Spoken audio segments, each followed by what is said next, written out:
आणि निवडणुकासाठी कुणाची काही ते आम्ही जिल्ह्याला आणि तालुक्यावरती सोडून दिले. तुम्हाला ज्यांच्याबरोबर समझोता करायचे त्यांच्याबरोबर तुम्ही समझोता करा. फक्त कोणाबरोबर केलं तेवढं आम्हाला सांगा. ते जिल्ह्या आणि तालुक्यावाले घेणार. हो, तो ती आठ कायम आहे.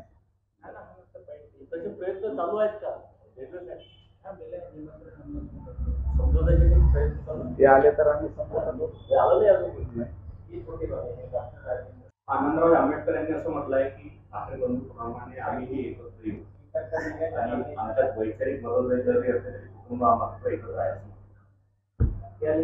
एक्सेप्ट करायला हरकत नाही. ते तुम्हाला मान्य करायला हरकत नाही आहे त्याच्यामध्ये.